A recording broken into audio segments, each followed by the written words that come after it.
Muy bien, capítulo 9, conducción técnica, económica y eficiente. Introducción. Entendemos por conducción técnica, económica y eficiente al conjunto de técnicas aplicables en la conducción diaria del vehículo para ahorrar combustible y disminuir la contaminación ambiental. La conducción eficiente se puede asociar con un nuevo término llamado ecoconducción, el cual busca disminuir las emisiones contaminantes y el consumo de combustible a través de técnicas de manejo. Entonces, este capítulo me trae algunas referencias del capítulo 8, ¿verdad? Referente a la intención de bajar los niveles de contaminación ambiental. Asociado al anterior, la conducción eficiente empieza con el mantenimiento del vehículo. Por ejemplo, el cambio a tiempo del aceite del motor, el afinado del motor, el control de la presión de los neumáticos, la revisión del desgaste de las llantas y la planificación de las rutas de viaje. Implementar buenos hábitos de manejo puede ser muy beneficioso para su bolsillo. Se puede reducir el consumo de combustible entre un 10 y un 30%, lo que puede suponer un ahorro de miles de colones. Si los buenos hábitos de manejo se aplican a una flota de vehículos, el ahorro se verá reflejado y puede ser la diferencia entre seguir en el negocio o perder el trabajo, lo que significa a la vez un impacto cuantificable en la carga financiera del Estado, conocida como factura petrolera. Recuerden, la carga financiera del Estado es conocida como factura petrolera y aplicar buenos hábitos puede significar la diferencia entre seguir en el negocio o perder el trabajo. Al no ser Costa Rica un productor de petróleo, eh, este debe importarse, razón por la que el consumo desmedido significa una mayor erogación de divisas. Ok, entonces recordemos que las divisas básicamente es la moneda extranjera, ¿verdad? ¿Se acuerdan? La moneda extranjera, el euro, el dólar. Ok, entonces la erogación de divisa básicamente es el pago de estos servicios con moneda extranjera. Repito, el dólar o el euro. Entonces, este, Costa Rica importa, ¿verdad? Importa 4 productos para generarse esta moneda extranjera. ¿Cuáles son esos productos que importa Costa Rica para producir o para generarse esa moneda extranjera, esos euros, esos dólares? ¿Quién nos recuerda? Eran 4, ¿sí? En el capítulo 8 los acabamos de ver.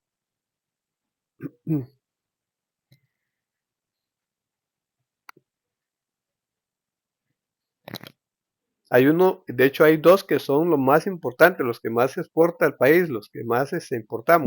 Banano, Ajá, ajá, banano, café, carne sí, Y azúcar. y el otro no me acuerdo. y azúcar.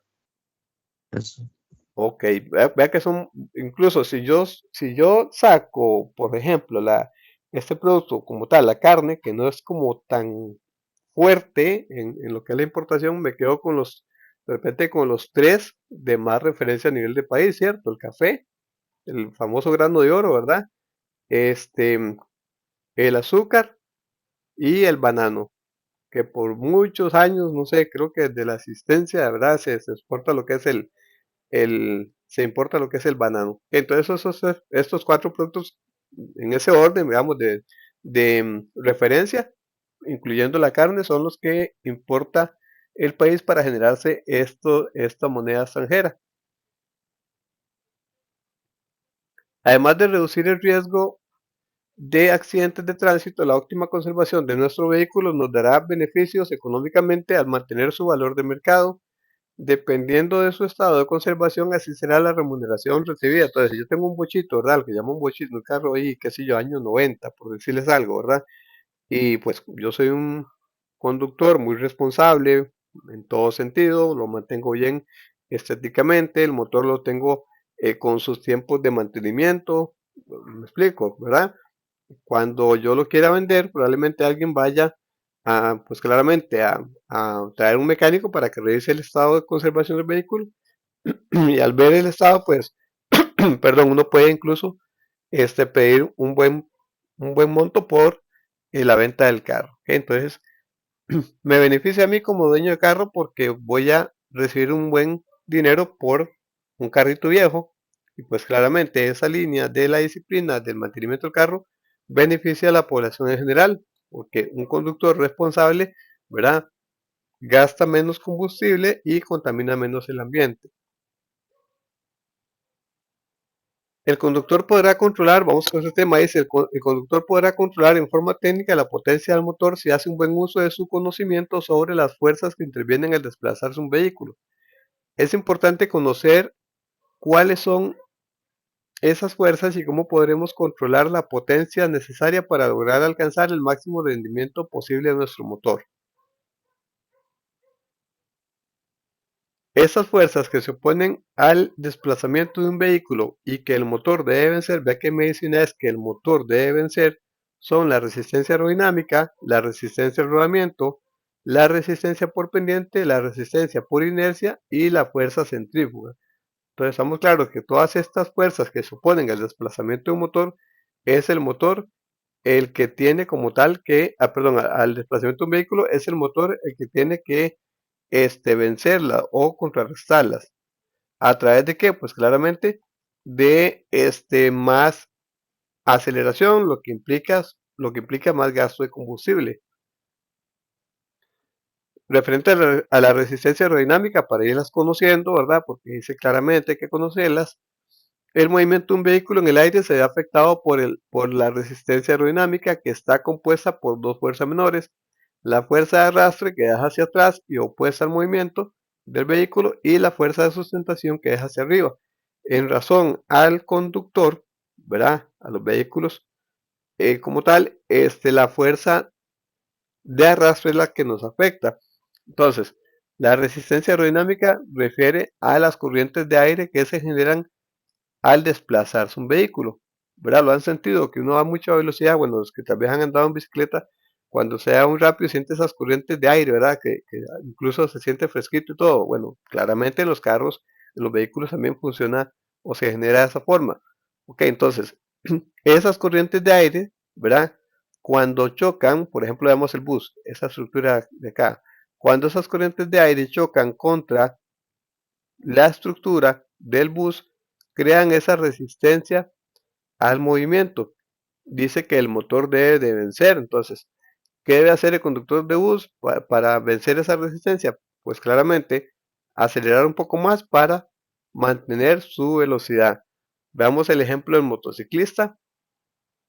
Aquí va un motociclista, vean que él toma una postura que llamamos aerodinámica. ¿Por qué aerodinámica? Bueno, para que las corrientes de aire no lo golpeen directamente, sino que, como quien dice, se desplacen sin obstruir el movimiento que él lleva, ¿cierto? Si este conductor, en caso contrario, viniese en una postura de 90 grados, por decirlo así, damos las rayas ahí, disculpen las rayillas ahí, muchachos, ok, y esas corrientes de aire pegan contra el conductor, lo que provocan es bajar, digámoslo de esa forma, la velocidad que él lleva. Entonces, para que el conductor de la moto pueda mantener su velocidad a los 90 kilómetros por hora, por dar un ejemplo, va a tener que acelerar un poco más para vencer la resistencia aerodinámica.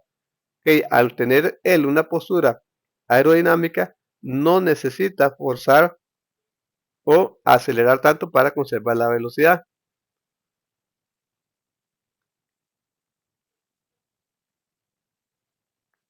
Entonces, en el carro convencional, autobús, camión, lo ideal es, conociendo las fuerzas, conociendo la resistencia aerodinámica, lo ideal es que usted en una autopista a 80, 90 kilómetros por hora lleve las ventanas cerradas, utilizando de repente la ventilación interna, el aire acondicionado, ¿cierto? Ok, ¿por qué las ventanas cerradas? Porque las corrientes de aire entran a la parte de la cabina del conductor y literalmente golpean contra la parte de atrás, contra el parabrisas de atrás, entiéndolo bien así golpear, ¿verdad? No es como suena, que va a quebrar el parabrisas o algo así. Ok, entonces eso lo que hace es que retiene el movimiento del vehículo. Usted tiene que acelerar más para poder mantener su movilidad, su velocidad. Ok, entonces la recomendación obviamente es subir las ventanas del vehículo para que las corrientes de aire no obstruyan con el movimiento del carro. O bien los que le ponen aquí una canasta aquí en el techo a los carros, ¿lo han visto? Ponen una canasta, ¿verdad? Incluso llevan ahí el colchón y que qué sé yo, las hieleras y todo, toda esa estructura, vamos a ver, se ve afectada por lo que son la resistencia aerodinámica, ¿ok? Porque todo eso pega contra esa estructura ese colchón, esa hielera, todo ese tipo de cosas, bueno, el desplazamiento se va a dar, claro, pero se va a tener que vencerlo a través de la aceleración y obviamente lo que provoca es más gasto de combustible. El capítulo se trata de condición técnica, económica y eficiente y prácticas como las que les comenté no son nada económicas, nada técnicas, nada económicas ni eficientes. En cambio, la fuerza de sustentación sí le beneficia, por ejemplo, a los aviones, ya que les ayuda a despegar y se sostienen en el aire, ¿verdad? Entonces, una con otra, las dos fuerzas menores, la de arrastre, que es opuesta al movimiento y no beneficia en nada al conductor, y la de sustentación, pues claramente que le permite a un avión despegar y sostenerse en el aire. Pregunta de examen. Ok, tenemos la resistencia al rodamiento, la fricción entre las llantas del vehículo y la superficie de la carretera crea una resistencia al movimiento del vehículo. Ok, entonces, si una llanta, por ejemplo, está bien inflada, ¿verdad? El movimiento del vehículo va a ser muy suave, ¿cierto? Va a ser muy suave en razón a que él se va a desplazar sin ningún problema. Si nosotros de repente desinflamos, haciéndolo eh, como un ejemplo en la práctica, si yo desinflo las cuatro llantas del vehículo y quiero empujarlo y moverlo, me va a costar un montón. Voy a tener que buscar 2, 3, 4 o 5 personas para que me ayuden a empujar el vehículo. Me explico, si las llantas estuviesen infladas. Pero si las llantas están bien infladas con la presión que indica el fabricante, ¿verdad? Incluso usted solito puede llegar, un ejemplo, ¿verdad? Ponerlo en neutro y mover el vehículo para adelante o para atrás sin ningún problema, ¿sí me entienden? Ok, entonces es importante por eso tener conocimiento de la presión que debe llevar una llanta a lo interno. Si lleva menos presión, en razón al ejemplo que les daba, yéndonos a la parte ya del funcionamiento del carro, yo debo de acelerar más para poder mover el carro. Y acelerar más es igual a más consumo de combustible y más contaminación ambiental. Bueno, y claro, en el caso de la conducción, en el caso de las llantas, pues ya sabemos que una llanta menos inflada va a generar desgaste en los lados. Entonces, no solo voy a gastar más combustible para poder mover el vehículo, sino que también a la vez estoy dañando las llantas a corto plazo. La resistencia por pendiente, si se trata de un recorrido hacia arriba, la inclinación tendrá a detener el vehículo y el motor tendrá que vencerla. Repito, ¿verdad? Y dice, y el motor tendrá que vencerla mediante la realización de un cambio hacia una marcha más fuerte. Entonces, si yo, en el caso mío, que vivo en Esparza, yo sé que del puente Barranca, pasando el puente Barranca, lo que hay es una pendiente, una cuesta muy inclinada. Ya yo teniendo el conocimiento de ese espacio, yo sé que debo de, por ejemplo, acelerar lo suficiente para tratar de conservar mi vehículo en una marcha de velocidad, ¿verdad? Por ejemplo, la cuarta. Entonces yo puedo subir esa cuesta en cuarta, un ejemplo, ¿cierto? ¿Ok? Conociendo yo la estructura. Pero si yo no conozco la estructura, ¿verdad? Por eso se dice que es bueno conocer las rutas, que si yo no conozco la estructura y voy en tercera, intentando subir esa cuesta, probablemente por no haber agarrado la suficiente velocidad me va a tocar pasar a segunda y en el peor de los casos a primera. Entonces, primera, segunda y tercera son marchas de fuerza. ¿Ok? ¿Qué son marchas de fuerza? Bueno, que obligan al motor a más consumo de combustible para poder mover el vehículo. Solo el peso del vehículo y ahora peso vehículo más pendiente esfuerza mucho más el motor, vamos a ver, lo lleva a más consumo de combustible. Entonces, conociendo las rutas, yo me doy cuenta, bueno, viene una cuesta, voy a agarrar buena velocidad para que el impulso me ayude y no tener que gastar más combustible en una marcha fuerte como lo es primera, segunda y tercera, que podemos meterla ahí como una marcha de fuerza. Si se trata de una pendiente hacia abajo, la inclinación acelerará el vehículo. Es recomendable usar la marcha o velocidad adecuada como lo es bajar la misma relación de caja en la que se subió la pendiente. Entonces, en el ejemplo anterior, ¿verdad? Supongamos que yo esa cuesta que hago referencia a la de Esparza, la subí en tercera. Lo ideal, lo recomendable es que cuando yo retorne, baje esa pendiente en la misma marcha en la que lo subí, es decir, en tercera. Que usted la puede bajar en cuarta, una marcha de más velocidad, sí, claro, sí lo puede hacer, pero esperando que la historia termine bien, ¿verdad? Porque si bajas la cuesta a mucha velocidad, puedes perder el control del vehículo, puedes perder la adherencia a los frenos y pues claramente provocar un accidente. La resistencia a fuerza por inercia, además es importante conocer y controlar en el tránsito urbano, ya que puede generar un alto consumo de combustible y desgaste. Ok, eso es, ¿verdad? Que si el vehículo está en movimiento y aun frenando, el cuerpo se mantiene en movimiento. Entonces hay que tener cuidado de guardar las distancias con los vehículos de adelante y también el peso que transportamos normalmente en nuestro vehículo.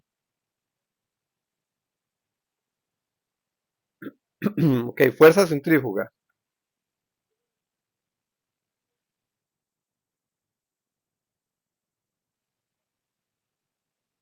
Ok, cualquier cuerpo que tenga movimiento curvilíneo experimenta una fuerza que puede sacarlo de su trayectoria.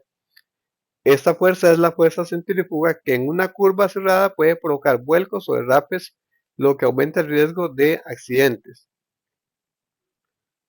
Claro, la recomendación entonces es, ¿verdad? Que en lo que es estas curvas cerradas, ¿verdad?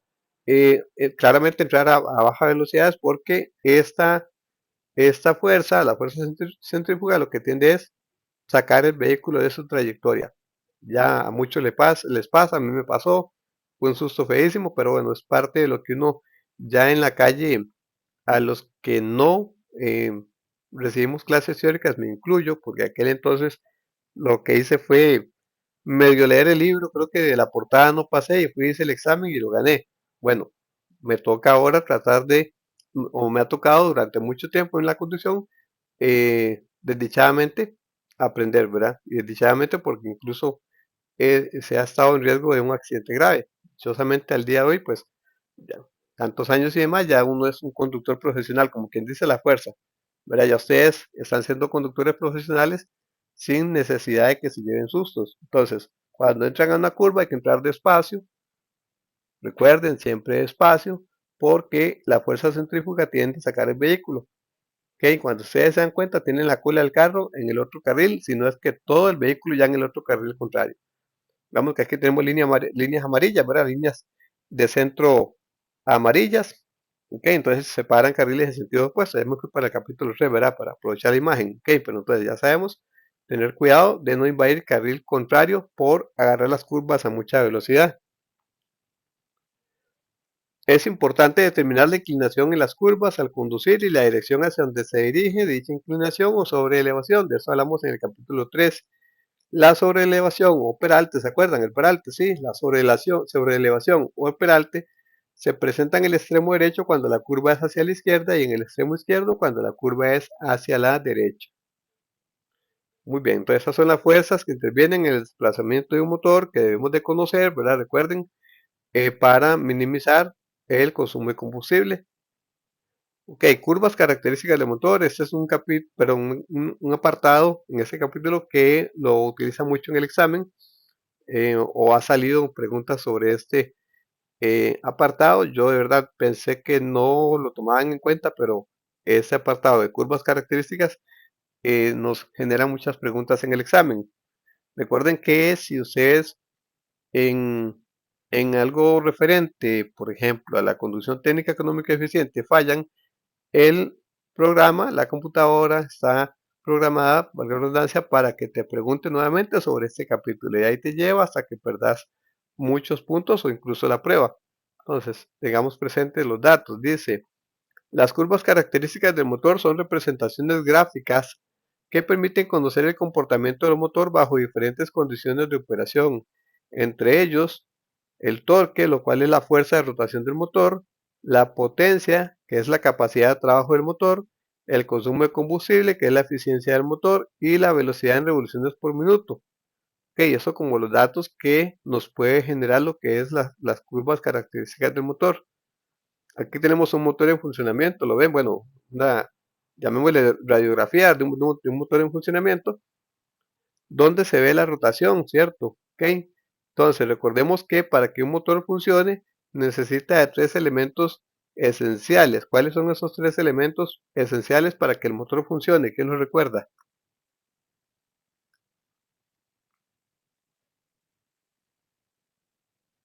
Les digo el primero para que se acuerden. Aire. ¿Qué más?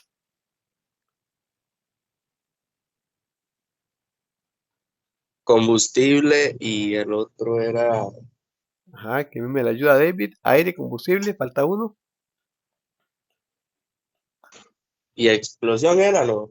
Calor, lo podemos relacionar. Calor, explosión. Bien, David, excelente. Muy bien, felicidades. Aire, combustible y calor. De repente te acuerdas, David, de los cuatro tiempos en los que funciona el motor. ¿Cuáles son esos cuatro tiempos? Combustión ¿Sí?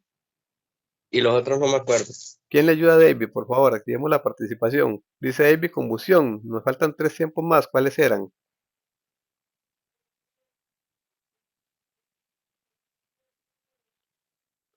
Ok. Combustión, admisión, compresión y escape. Admisión, compresión, combustión y escape. Muy bien. Ok, bueno, perfecto.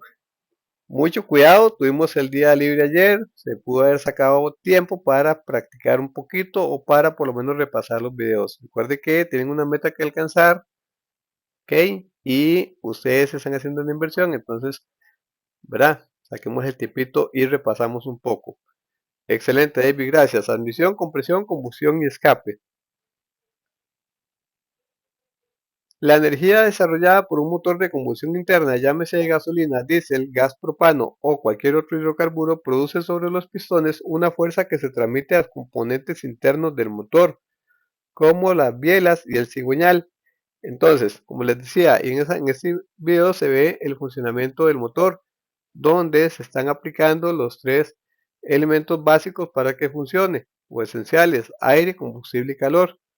La mezcla de aire y combustible dentro de la cámara de combustión, esa mezcla de aire y combustible cuando el pistón sube lo comprime y la chispa, ¿verdad? Genera el tiempo de combustión donde explota el aire y combustible. Esa explosión lo que provoca, vean la mancha anaranjada que se ve, esa es la explosión. Cuando se da esa mancha anaranjada, el pistón es impulsado violentamente hacia abajo para generar un nuevo tiempo de rotación. Ese tiempo de rotación está en cada uno de los pistones. Lo que provoca es, ¿verdad?, el movimiento de el cigüeñal a través de la biela. Esa es la biela, ese bracito que se ve ahí café, esa sería la biela. Y el cigüeñal es toda esa estructura. Entonces la biela mueve el cigüeñal y el cigüeñal mueve un volante o corona que se comunica con la caja o que enlaza con la caja de cambios, y de la caja de cambios al diferencial y del diferencial a las ruedas del motor para producir el movimiento.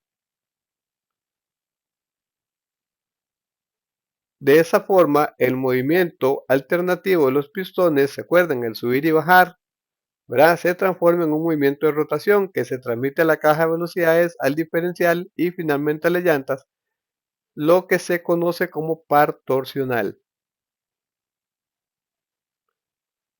La energía que se desecha en forma de calor se puede recuperar como en el caso del turbocargador, que aprovecha la energía de los gases resultantes de la combustión para inyectar más aire al motor.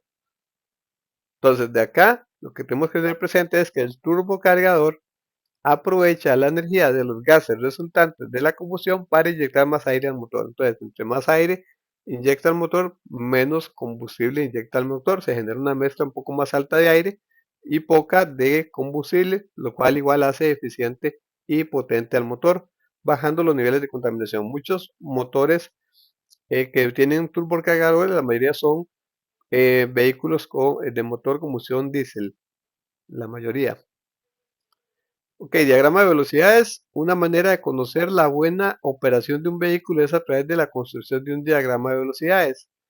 Este diagrama de velocidades permite conocer el área de funcionamiento óptimo del motor. Voy a volver la diapositiva por acá. Ok, este diagrama de velocidades permite conocer el área de funcionamiento óptimo del motor, lo que conocemos como zona verde, y el rango en el cual se recomienda hacer los cambios de velocidad.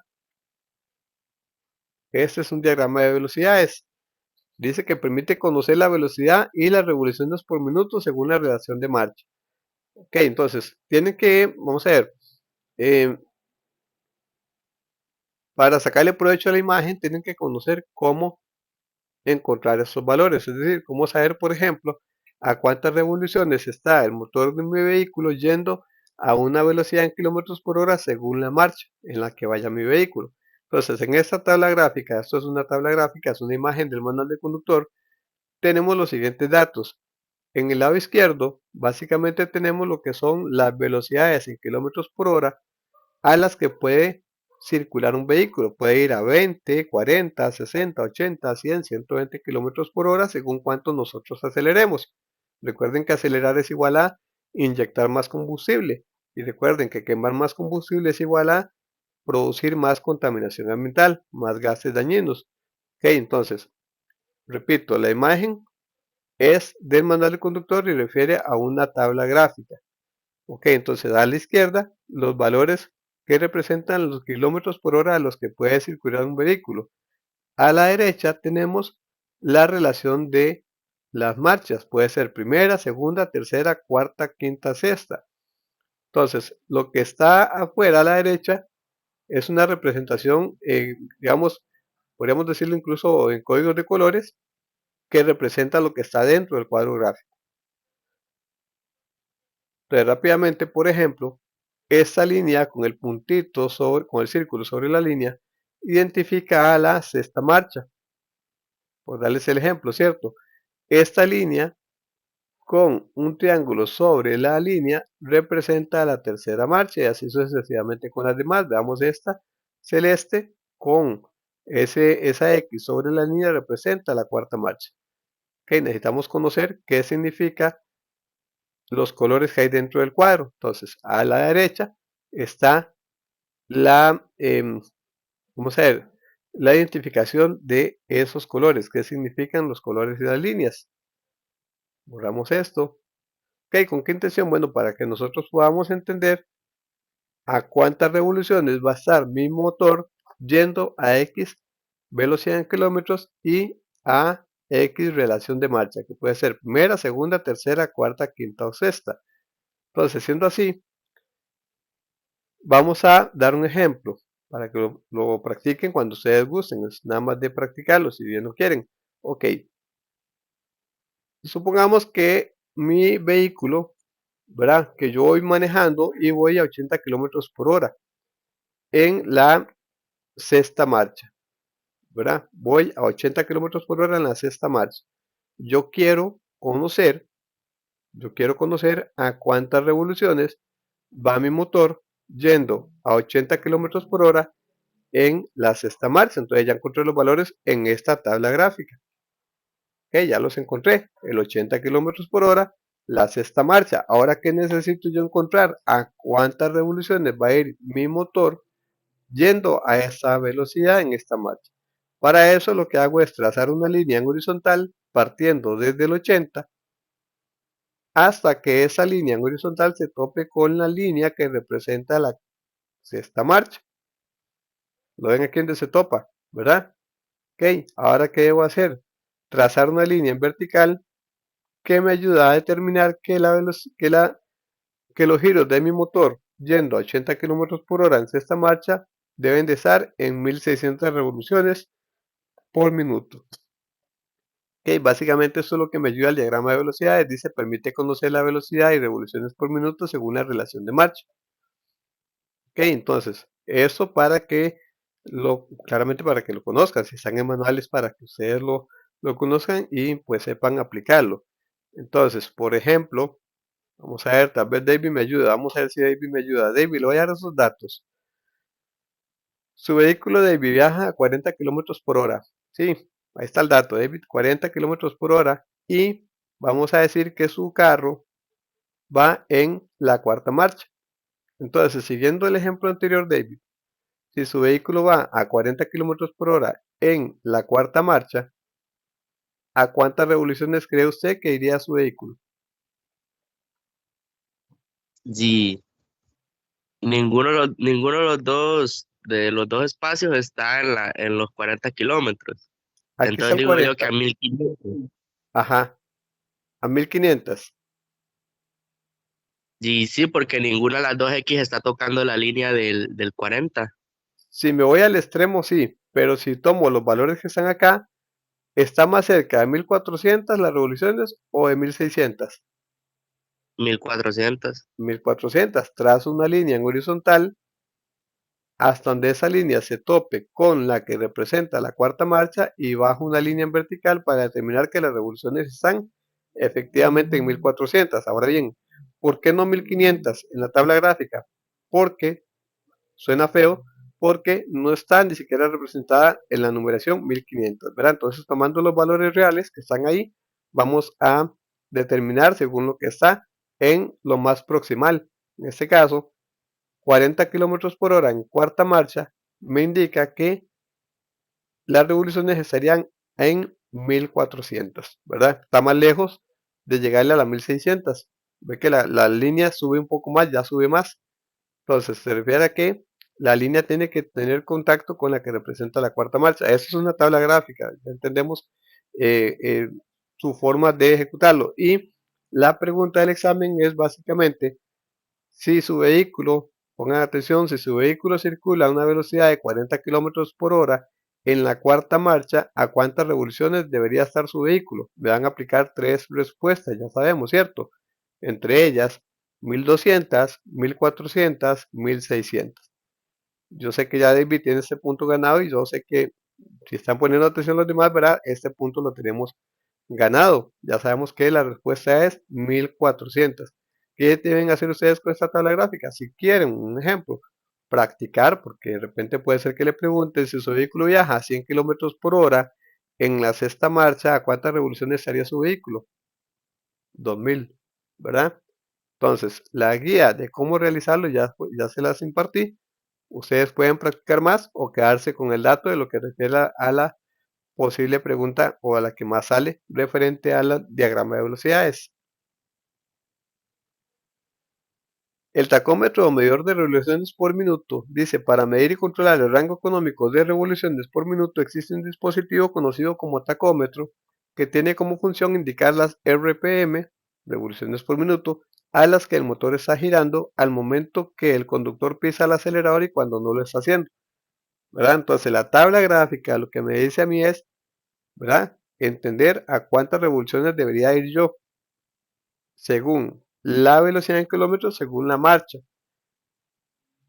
Los vehículos tienen este tacómetro en el panel de instrumentos. En el tablero o panel de instrumentos tienen un tacómetro o vamos a ver, un reloj similar a este, que básicamente les va a indicar a ustedes, ese reloj les va a indicar a ustedes a cuántas revoluciones está el motor, ¿verdad? Al momento de encender o acelerar. Entonces, voy a volver por acá.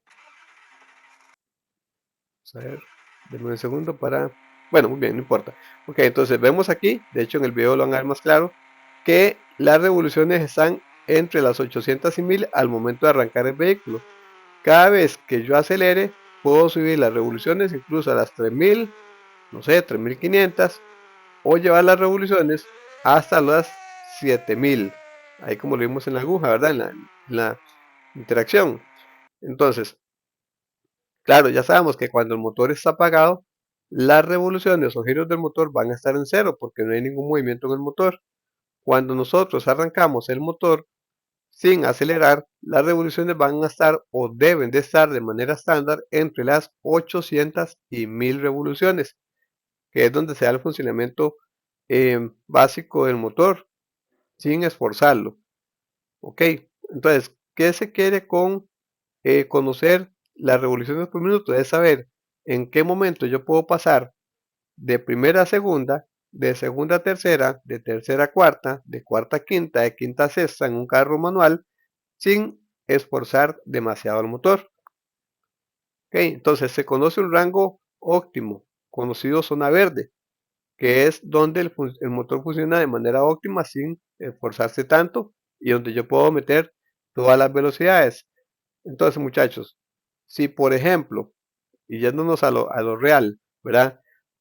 Yo arranco el vehículo, meto primera y necesito pasar a segunda, claramente lo primero que tengo que hacer es meter primera, perdón, acelerar un poco, llevando las revoluciones más o menos a las 1000, perdón, a las, sí, 1800, 2200, para poder meter segunda.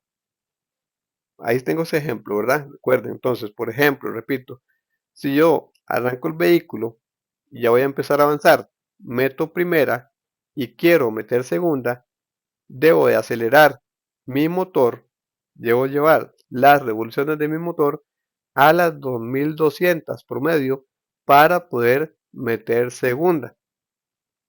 ¿Ok? Entonces, no necesito, repito, no necesito llevar las revoluciones de mi motor después de haber salido de primera, llevarlas a las 5000 revoluciones para meter segunda. ¿Ok? ¿Por qué? Porque lo que estoy haciendo es gastando mucho combustible, ¿verdad? Innecesariamente, porque yo puedo básicamente llevar las revoluciones a 2200 y meter segunda sin ocasionarle mayor esfuerzo al motor.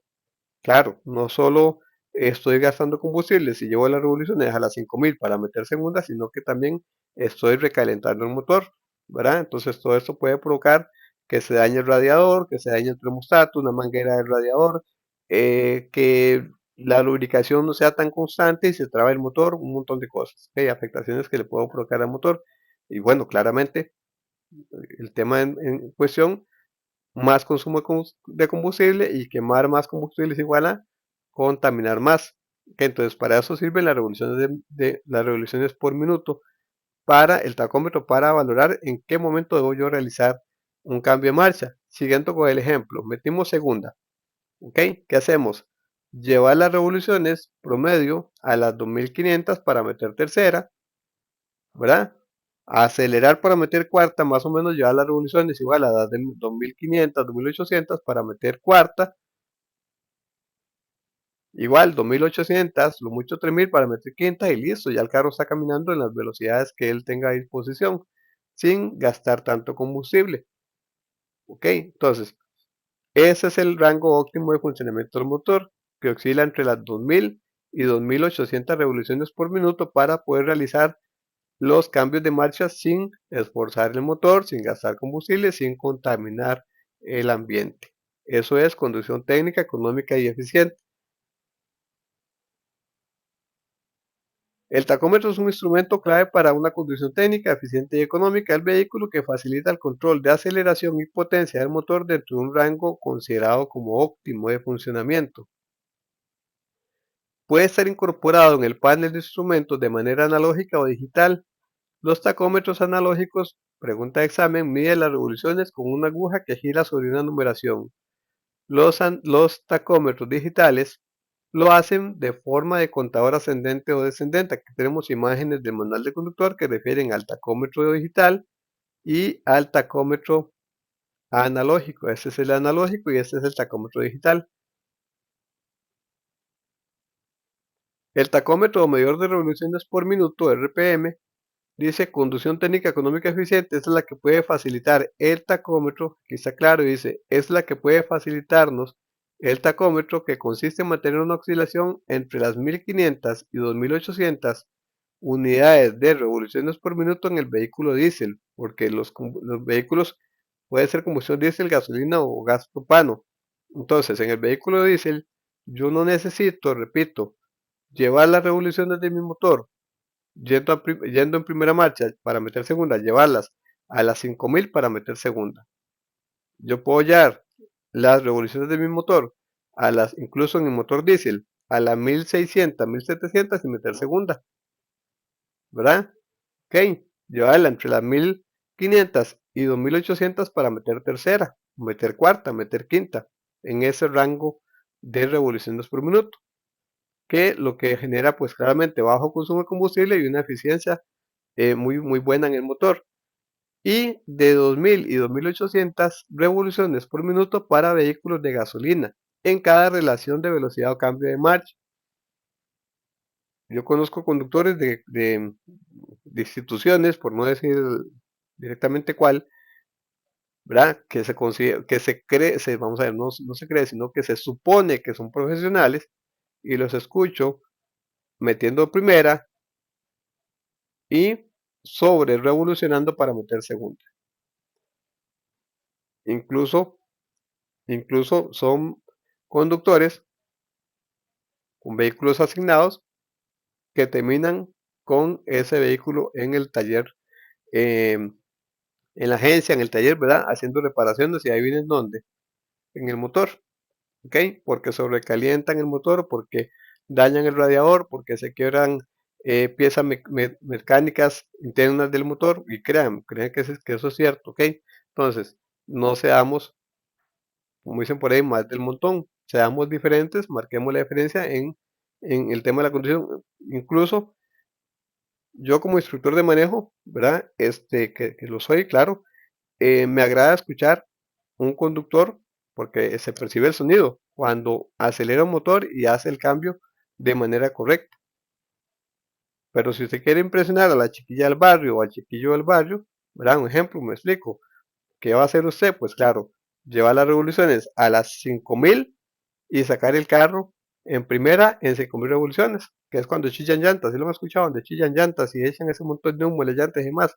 ¿Verdad que sí? ¿No han escuchado? Bueno, vean videos por ahí y se van a dar cuenta que más de alguno lo hace mal y terminan quebrando el motor. Y hablo motores de moto, motores de carros, ¿verdad? Entonces no seamos más de ese montón, seamos diferentes, seamos profesionales. Entonces las oscilaciones están entre las 1500 y 2800 revoluciones por minuto en vehículos diésel y de 2000 y 2800 para vehículos de gasolina en cada relación de velocidad o cambio de marcha. Hago la aclaración para poner en movimiento el vehículo, para empezar mi movimiento. En algún tramo de la carretera voy a tener que revolucionar a las 4000. De repente, ¿sí? Vas a tener que revolucionar a las 4000. ¿En qué momento? Cuando pretendas realizar el adelantamiento del carro que va adelante. Vas a tener que sobre revolucionar para darle potencia al motor para que éste mueva el vehículo y yo pueda adelantar al vehículo que va adelante. Cuando logré eso, ¿verdad? Ganarle la potencia al motor, la fuerza, paso a una marcha de velocidad donde ya las revoluciones bajan y ya logré mi objetivo, que era adelantar al vehículo que va adelante.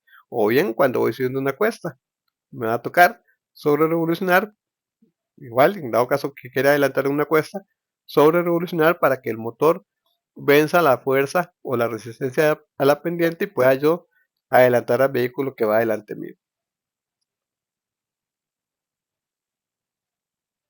Los rangos de aceleración están determinados en RPM desde el relenti, o lo que comúnmente conocemos como el mínimo, que es cuando el vehículo no está siendo acelerado por el conductor, que oscila entre las 800 y 1000 revoluciones por minuto. Cambio progresivo de velocidad. En la conducción técnica, económica y eficiente, el método de cambio progresivo es la mejor manera de cambiar de velocidad. Debe evitarse la sobrerevolución del motor a sus máximos valores, especialmente en marchas bajas. Esto provocará un consumo innecesario de combustible. ¿Se acuerdan? El ejemplo que les di, que si quieren impresionar a la chiquilla del barrio, a los vecinos, bueno, ahí salga primera a 5000, 6000 revoluciones. Sí, aproveche ese momento de euforia y ahorre platita porque le va a tocar llevar el carro al taller a corto plazo y comprar llantas nuevas también. Entonces, no es necesario sobre revolucionar el motor. No es nada técnico, no es nada económico ni nada eficiente. Se define como el tipo de conducción económica al comportamiento en relación con el vehículo que permite obtener un consumo mínimo de combustible. Mantener una distancia adecuada del vehículo delantero para evitar continuos frenados. Apagar el motor si se va a tardar más de un minuto sin movimiento, refiere a conducción económica. Realizar cambios cortos de velocidad. Deshacerse de todo peso extra. Mantener una velocidad constante. No conducir con los pies sobre el pedal de freno o del embrague, etcétera, son prácticas o son reglas prácticas que se utilizan para aplicar en la conducción económica. Pie de pluma, esa es la cantidad de combustible que suministra el conductor a través del acelerador, por lo que este debe utilizarse para regular la cantidad de combustible, lo que significa conducir con pie de pluma, no de plomo. ¿Quién es el pie de plomo? El que sale chillando llantas, ¿verdad? El que sale ahí acelerando y allá como a los 5 minutos mete segunda, ¿verdad? Ok, entonces no seamos de esos. Ok, entonces ya yo logré meter primera, segunda, bueno, mantenga sus revoluciones por debajo del rango óptimo, por debajo de las 3000 revoluciones, y usted va a ahorrar mucho combustible. Una conducción económica o conducir pensando siempre en evitar accidentes de tránsito y situaciones de peligro también implican una conducción defensiva. No debemos olvidar conducir con anticipación, mantener la vista en el camino, indicar a los conductores y peatones las acciones que pretendemos realizar, evitar detenernos de manera súbita. Todo esto se refiere a conducción tipo defensiva. Pregunta de examen. Conducir con anticipación, mantener la vista en el camino, indicar a los conductores las acciones que vamos a realizar y evitar detenernos de manera súbita refiere a conducción tipo defensiva. Conservación de la cantidad de movimiento. La conducción técnica implica conservar constante la cantidad de movimiento del vehículo. La única forma de hacerlo es mantener una velocidad constante en cada relación de caja, lo que permite un menor consumo de combustible. Entonces, igual, si usted ya va en quinta marcha, que es una marcha que le va a dar una, vamos a ver, una eficiencia en el combustible, ¿verdad? Manténgase guardando distancia con los vehículos que van adelante. Importante también conocer las rutas. ¿Ok? Entonces, si usted va en quinta marcha, repito, manténgase distante de los vehículos que van adelante. Si usted va muy pegado al vehículo que va adelante, le va a tocar a cada nada ir metiendo cuarta, luego quinta. Otra vez cuarta, después tercera, y así me explico, ¿sí? Porque su distancia es muy poca y eso provoca que tenga que estar haciendo cambios de marcha constantemente, porque el vehículo conductor de adelante técnicas no tiene, ¿verdad? No es nada eficiente y provoca que yo tenga que estar bajando de marchas. Bajar de marchas implica, ¿verdad? Un consumo de combustible no alto, tampoco hay que dimensionarlo tanto, pero sí genera que me toque otra vez sobre revolucionar o revolucionar para volver a meter segunda, tercera, cuarta y quinta. La zona verde, el rendimiento ideal de un motor se logra cerca del torque máximo y con el menor consumo de combustible posible. Esto es lo que llamamos zona verde. Entonces, entre las 1500, ¿se acuerda? Entre las 1500 y 2800 revoluciones por minuto. Eso es la zona verde. En este tramo, como le digo, en este tramo, con estos valores de revoluciones por minuto, ustedes pueden realizar los cambios de marcha desde primera hasta quinta o sexta. Si el vehículo tiene sexta marcha, hasta hacer sexta marcha. Ya sabemos que el carro automático hace esto todo solito. Ya, ok, entonces ahí no nos complicamos. Pero si es carro manual, tenemos que saber, ¿verdad? Revolucionar sin necesidad de gastar tanto combustible. Llegar a los límites de lo que es zona verde. El arranque, consecuencia de su aprovechamiento. El arranque de un vehículo o el aceleramiento fuerte temprano sin movimiento puede causar daño a bujías e inyectores. Depósitos excesivos de carbón puede provocar desgaste prematuro. Acelerar fuerte por la mañana es innecesario y somete al motor a esfuerzos extras. Entonces, si el carro está en el garaje, ¿verdad? Yo me acuesto a dormir, dejo el carro en el garaje, obviamente apagado y demás. Al día siguiente, lo correcto es encender el vehículo, dejarlo en mínimo, un relenti, recuerden, relenti, mínimo, lo mismo, ¿ok? Dejarlo ahí por menos un minuto para que todos los líquidos, los fluidos, llámese aceite, llámese coolant, llámese líquido de frenos, empiecen ¿verdad? A circular, llamémoslo de esta forma, por todos los componentes mecánicos. Caso contrario, si yo en la mañana me levanto, ya me alisté y demás, voy para el trabajo, arranco el vehículo y una vez le meto el pie de plomo, ¿verdad? El pie de plomo, le meto el pie a fondo al acelerador, las partes superiores del motor, las partes más altas del motor, en ese momento que usted aceleró de golpe, se encuentran sin lubricación. ¿Ok? ¿Dónde descansa el aceite? ¿Dónde reposa el aceite? Tal vez David, no sé si lo sabes. ¿Dónde reposa el aceite? ¿En qué parte del aceite, del sistema de lubricación reposa el aceite?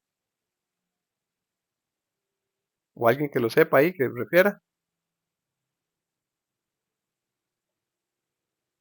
¿ok? Para que lo tengan ahí presente, ya ustedes van con eso conociendo un poco más. El aceite literalmente reposa en el cárter, que es la parte más baja del motor. La parte más alta del motor ya es el cabezote. Bueno, ya no es que tenga que aprenderse esto, el cabezote, ¿verdad? Como tal, ¿verdad? Pero es la parte más alta que también ocupa lubricación. Entonces, al estar el aceite en la parte más baja, que es el cárter, en modo reposo, digámoslo así, ¿verdad? Cuando se arranca el motor y acelera las partes de arriba, ¿cuál? El cabezote, ¿se acuerdan? El cabezote no tiene lubricación y todas esas partes al momento de arrancar el vehículo generan fricción y al no haber lubricación hay afectación en esas partes metálicas o diferentes aleaciones. Entonces lo que hacen ustedes es a mediano plazo de repente ir dañando ciertas partes metálicas del motor que en algún momento va a tener que llevar el vehículo al taller porque el motor les perdió fuerza y es por desgaste en algunas partes como los pistones, como el cigüeñal, ¿verdad? Y otras que necesitan lubricación. Entonces no acelere por la mañana, es innecesario y somete al motor a esfuerzos extras. Para obtener un aprovechamiento del combustible se debe conducir el vehículo adecuadamente, comenzando el viaje en frío, acelerando progresivamente y esperando a que la temperatura del motor se estabilice antes de exigir su potencia total. En carretera es recomendable cerrar las ventanas, se los comenté antes cuando hablamos de la resistencia aerodinámica. En carretera es recomendable cerrar las ventanas y utilizar la ventilación interna para reducir la resistencia al aire y el consumo de combustible. El uso del aire acondicionado aumenta el consumo de combustible entre un 10 y un 15%. Se recomienda encenderlo y apagarlo según las condiciones climáticas y de tráfico. Entonces, en carretera, literalmente, cerrar las ventanas para que la resistencia aerodinámica no afecte el movimiento del vehículo, el desplazamiento. En zona urbana o en pueblos, ahí cuando la velocidad es inferior, que sé yo, a unos 20, que sé yo, 15, 20 kilómetros por hora, ¿verdad? No es recomendable usar el aire acondicionado. ¿Ok? ¿Por qué? Porque el aire acondicionado es sobre revoluciona el motor a ciertos valores, tampoco es un gran montón, pero sí lo mantiene sobre revolucionado constantemente para poder generar este sistema de aire acondicionado. Entonces no es recomendable. Tengo a Juan. Buenos días, Juan. Sí, era que le iba a decir que nos estaba viendo la información en la computadora, pero Ahora sí, ya estamos ahí. apareció. Ah, buenísimo. Ok, Sí, sí. ahora sí, ya. Gracias. Pero, con todo gusto, Juan. Gracias por comentarme. Ok, entonces, esas recomendaciones da el manual igual, entonces tengámoslo presentes, si vamos a una velocidad mayor de 80, 90 kilómetros por hora, ¿verdad? Y va a ser una velocidad constante, y ahí cerrar las ventanas, y si tenemos pues aire acondicionado en el vehículo, utilizarlo para que la resistencia aerodinámica no nos obligue a acelerar más para tener una movilidad constante. Control de gastos. Para ahorrar combustible se debe registrar el gasto de combustible, evaluar el rendimiento del vehículo por litro galón y mantener el vehículo en buen estado al realizar reparaciones y mantenimiento. Un vehículo que necesita afinación puede consumir hasta un 20% más de combustible. Conducción inteligente. Cualquier conductor que aplique las indicaciones contenidas en este capítulo notará inmediatamente la disminución de sus gastos en gasolina, diésel o cualquier otro hidrocarburo. La diferencia económica entre conducir técnicamente y la manera arbitraria de hacerlo puede significar hasta un 30% de ahorro. Ok, ¿qué les puedo decir? En mi experiencia personal como conductor, más de tal vez 25 años, cuidado que sí, por ahí 25 años de manejar, casi que todos los días manejo, ¿verdad? Entonces, todo esto que hemos visto, efectivamente, nos puede dar un ahorro en el consumo de combustible que se refleja en el bolsillo, ¿cierto? Ok, se refleja en mi economía. Eh, sí, probablemente cuando yo inicié la conducción, como les dije, no me da vergüenza decirlo, yo el manual de conductor, creo que si acaso la portada leí y me fui a hacer el examen en aquel entonces. Yo ya con 13 años trabajaba en un taller mecánico y pues obviamente uno escucha al mecánico, ¿verdad? Y todo lo que hablan, entonces eso me ayudó para que cuando yo cumplí los 18 años, ya tuviera mucho conocimiento en razón a por lo menos a cosas referentes que se veían en el examen teórico. De hecho, fue un examen escrito.